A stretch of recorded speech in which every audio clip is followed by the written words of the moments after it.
आज हम बात करेंगे आधार और घातांक से संबंधित प्रश्नों की। किस तरीके से इन प्रश्नों को हम हल करेंगे और समझेंगे क्या होते हैं आधार और क्या होते हैं घातांक। कक्षा 5 की हमारी इस समय श्रृंखला चल रही है। लगातार हम कक्षा 5 की गणित पढ़ रहे हैं। जो भी चीज़ें इस समय हम पढ़ा चुके हैं और आज आने वाले कुछ दिनों में आगे पढ़ने वाले हैं, इन सबको ध्यान से समझिएगा, पढ़िएगा। जो भी डाउट रहे मन में, जो भी लगे ये हमारी समझ में नहीं आया, कोई भी टॉपिक, कोई भी प्रश्न, तो वो ज़रूर बताइएगा। हम लगभग चीज़ें कवर करते चल रहे हैं। जो भी छोटा छोटा टॉपिक है, जो एकदम बेसिक वाली चीज़ें, वो भी समझा रहे हैं ताकि कंफ्यूजन मन में ना रहे। ठीक है, शुरुआत करते हैं हम आज की क्लास की। अगर आप चैनल पर नए हैं तो सब्सक्राइब कर लीजिएगा। गणित विषय बिल्कुल हम आसान बना देंगे आपके लिए, कठिन आपको बिल्कुल भी नहीं लगेगा।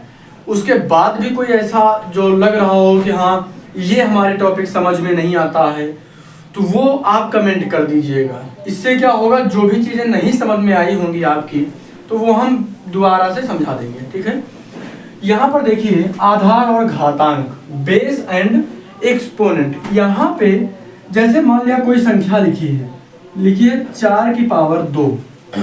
इसमें हम पूछें अगर आपसे कि इसमें आधार कौन सा है और घात कौन सा है, जो बच्चे पढ़े होंगे उनके लिए आसान होगा। लेकिन जिन बच्चों के सामने ये पहला टॉपिक आया होगा, इसके पहले अगर नहीं पढ़ा है, तो लगेगा कि बहुत कठिन है। कठिन नहीं है, समझने का प्रयास करिए। यहाँ पे लिखा 4 की पावर 2, तो ऊपर वाली जो संख्या होती है इसको बोलते हैं घात।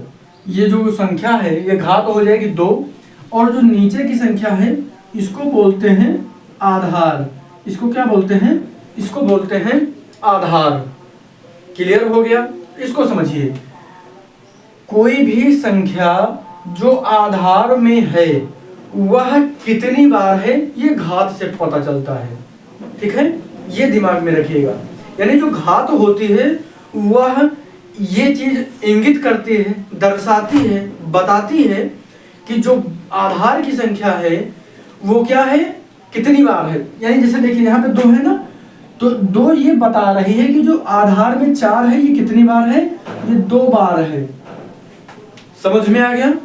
तो जो ये आधार है ये कितनी बार है, 2 बार है। अगर यहीं पर होता 4 की पावर 3, तो यहाँ पर 3 आ गया ना, तो यहाँ पर जो आधार है 4, घात कितनी है, 3। तो जो घात है ये बता रही है कि जो आधार में संख्या 4 है 3 बार है। क्लियर हो गया? तो यहाँ पे आधार कितना है, आधार नहीं घात है 3, और आधार कितना है इसमें है, आधार है 4। ठीक है, तो यहाँ पर क्या हो जाएगा, 4 गुणे 4 गुणे 4। क्लियर हो गया? तो आधार क्या होता है, जो नीचे होती है, ऊपर वाली संख्या जो होती है वो घात होती है। हमेशा घात पे नजर रखिएगा कि घात क्या होता है, वह यह चीज बता रही है कि आधार की संख्या कितनी बार आई है। यहाँ पर 2 है तो 2 बार 4 है, यहाँ पे 3 है तो 3 बार 4 है। समझ में आ गया? एकदम आसान है। तो यहाँ पर अगर पूछा जाए तो इसका अगर मान निकालेंगे तो 4 को 4 बार गुणा करें कितना आएगा, 16 आ जाएगा। ठीक है, क्लियर हो गया?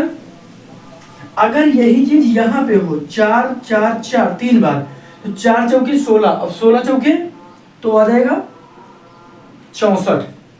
क्लियर हो गया? 4 चौके 16 और 16 चौके 64, तो 64 आ गया। ये 4 की पावर 3 का मान है 64। क्लियर हो गया? तो इस तरीके से किसी भी संख्या को हम आधार और घात बता सकते हैं कि उसमें कौन सी घात है और कौन सी आधार है। ये जब क्लियर हो जाएगा तो इससे संबंधित जो भी प्रश्न होंगे इनको हम बिल्कुल आसान करके लिख सकते हैं। ठीक है, एक चीज यहाँ पर नोट कर लीजिए,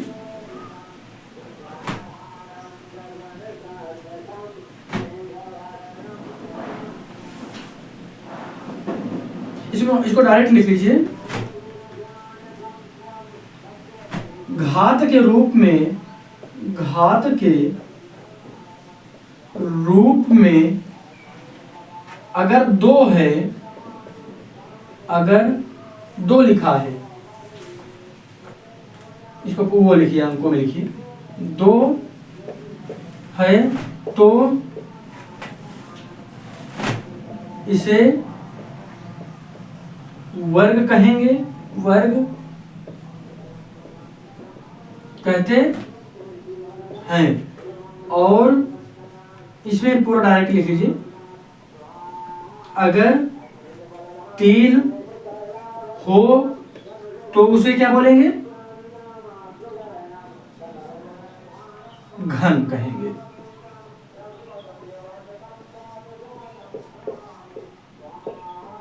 ठीक है, तो ये चीजें क्लियर हो गई होंगी। घात के रूप में अगर 2 है तो क्या बोलेंगे उसको? वर्ग। अगर 3 है तो घन। याद रखिएगा, 2 को वर्ग कहा जाएगा और अगर 3 है तो इसे घन कहेंगे। ऐसे भी समझ सकते हैं, 2 की पावर 3 है तो यहाँ पर 4 का क्यूब बोलेंगे, इसको घन बोलेंगे। क्यूब को इंग्लिश में घन कहा जाता है, घन हो जाएगा। वर्ग या स्क्वायर भी कह सकते हैं, इसको स्क्वायर भी कहते हैं ना। 2 यहाँ पर 4 का स्क्वायर हो जाएगा और 3 का क्यूब हो जाएगा, ये 4 का क्यूब हो जाएगा। जब भी देखिए 3 का घन कहा ना हमने, तो 4 का क्यूब हो जाएगा, घन हो जाएगा। जैसे जब भी घात में 3 हो तो उसे घन कहा जाएगा, अगर 2 है तो वर्ग कहा जाएगा। स्क्वायर होता है ये, वर्ग को स्क्वायर बोलेंगे और घन को क्यूब बोलेंगे। तो ये चीजें क्लियर हो गई। अब देखिए यहाँ पर अगर इस तरीके का कोई प्रश्न आपसे पूछा जाए, ध्यान से समझिए, अगर कोई प्रश्न बनता है निम्नलिखित के मान ज्ञात कीजिए। अगर ये चीजें समझिए तो ये वाला पहला जो क्वेश्चन है, इसे करने में आपको कोई दिक्कत, बिल्कुल दिक्कत नहीं होगी। करके चेक करिए, करते हैं। निम्नलिखित के मान ज्ञात कीजिए। यहाँ लिखा 3 की पावर 2, 3 की पावर 2 यानी 3 का स्क्वायर बोलेंगे इसको, अभी हमने बताया वर्ग। तो 3 का वर्ग हो गया 2, अगर लिखा है घात में तो उसको वर्ग बोलते हैं ना। अगर 3 है तो घन बोलेंगे। तो 3 का वर्ग, 5 का वर्ग और 7 का क्यूब लिखा हुआ है, यानी ये घन है, ये घन, ये वर्ग, दोनों वर्ग हो जाएंगे और ये घन है। ये इंपॉर्टेंट चीजें हैं, इनको एक बार अच्छे से समझिएगा, नहीं तो समझ में नहीं आएंगी बातें। तो एक चीज यहाँ पे गौर करिए, 3 की पावर 2 या 3 का स्क्वायर बोलेंगे, 3 का वर्ग बोलेंगे। इंग्लिश में स्क्वायर और हिंदी में 3 का वर्ग, जो हमने भी लिखा। 5 का वर्ग या 5 का स्क्वायर, 7 का क्यूब या 7 का घन। ठीक है, अब इनको हल कर लीजिए। हमने अभी बताया था कि जो घात होती है, ऊपर वाली संख्या ये बताती है कि ये कितनी बार है। तो यहाँ पर क्या हो जाएगा? 3 गुणे 3। समझ में आ गया? 3 की पावर 3। अब इसका मल्टीप्लाई कर दीजिए। देखिए जो भी संख्या ये है, यानी 3 है, तो यहाँ पे 2 है तो 3 बार, ये 3 जो है 2 बार है। 3 जो है कितनी बार है? 2 बार है। और 5 की घात 2 है, तो यहाँ पर इसका मतलब है 5 कितनी बार है?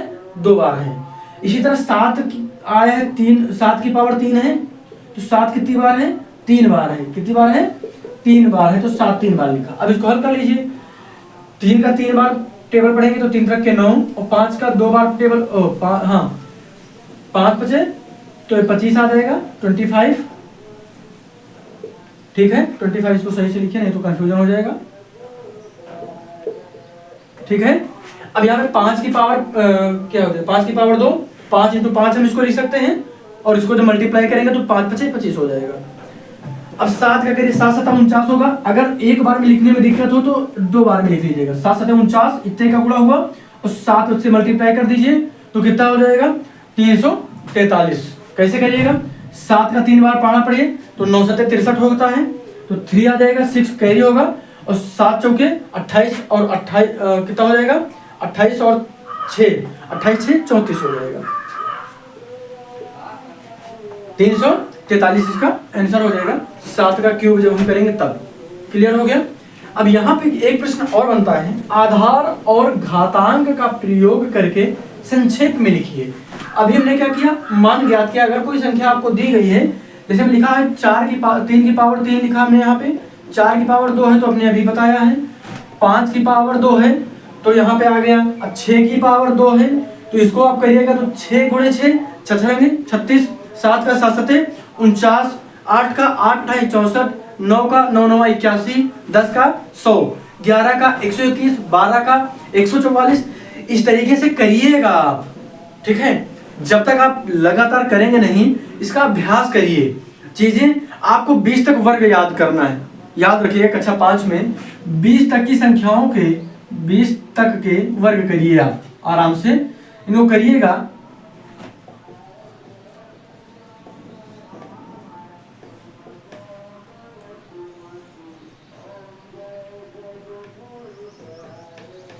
बीस तक के वर्ग लिखिए। जैसे 1 का वर्ग किया तो 1 ही आएगा, 2 का करिए, 3 का करिए, 4 का करिए, 5 का करिए।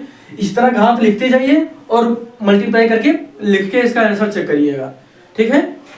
अब यहाँ पर आधार और घातांक का प्रयोग करके जैसे हमने उल्टा अब इसका करना। देखिए 1 2 3 कितनी बार है, वो 1 2 3 तो कितना है, 2 है। कितनी बार है, 3 बार है, तो 3 घात में लिख देंगे। समझ में आ गया। हमने क्या किया, जो ये आधार है 1 2 3, 2 हमारा आधार रहेगा हमेशा, 1 2 3।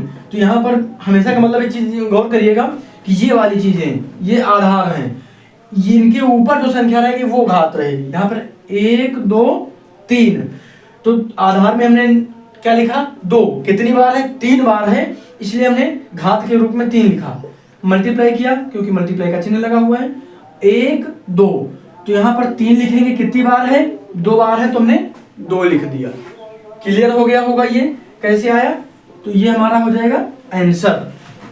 2 लिखा, 1 2 3 हमने 2 लिखा। कितनी बार, 3 बार, तो इसलिए घात में 3 लिख दिया, क्यूब हो गया, घन हो गया।